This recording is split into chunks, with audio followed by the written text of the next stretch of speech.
What's going on, everyone? This is Vulgars here, and welcome to this week's Tip Tuesday. This week's tip is going to be in Adobe Photoshop, and it will work in CS3 and above. I'm going to be using CS5. I'm not too sure about CS2 and earlier. It might, but the earliest I've used and been able to do this has been CS3. So keep that in mind when you're doing this. First, we're just going to start off by creating a new Photoshop document. I'm going to be using 1920 by 1080 and my resolution as 300. You can change these to your liking. Just whatever you usually use should work fine. Click OK. Now today we're going to be using paths. Now paths have many uses for them. Today we're just going to be focusing on a basic use, and that is how you can type text along a path. And I will show you that right now. So what you can do is you can hit Control and H.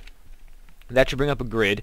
If not, what you can do is you can do View, and then you can show grid right here, and then you should get this grid. I would highly recommend you use this. You don't have to. It depends on what you want to do exactly.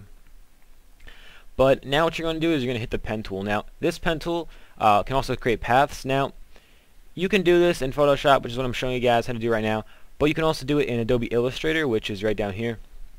It's a little bit better in Illustrator, but I know more of you probably have Photoshop, and I just like Photoshop in general for most things. Illustrator happens to do this one better. So first thing we're going to do is we're going to draw a path. Now you can draw a path any which way you like. You can make it symmetrical, whatever, it really doesn't matter. I'm just going to draw a curved shape path like this, as you can see. And what I'm now going to do is now I'm going to click the text tool, and when I mouse over the path, you will notice that my mouse pointer will change into a text pointer with a little line through it. Now you're going to click on the path, and you are now going to have a little text blinking thingy, and this is going to be used to type our text along our path. So I'm going to type in Vulgars tutorials, and as you can see, it is curved just along with my path.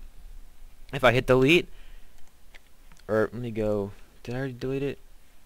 That's a period, never mind. I thought that was part of the path. If you want to delete the path, you can hit the delete key twice, and that should delete your whole entire path. Let me just do that now. Delete. Okay.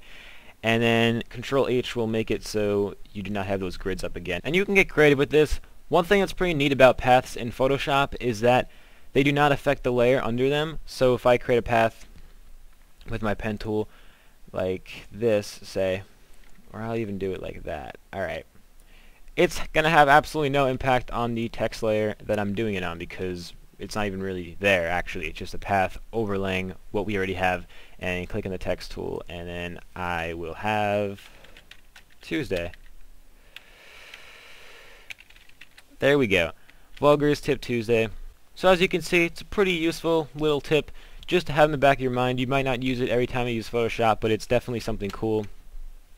You can just save this as a JPEG or a PNG or any type of file you'd like and simply use it in your montages. So this is something great to have in your mind. Alright, thanks for watching this week's Tip Tuesday, and good luck with trying this out. Also have a happy Thanksgiving.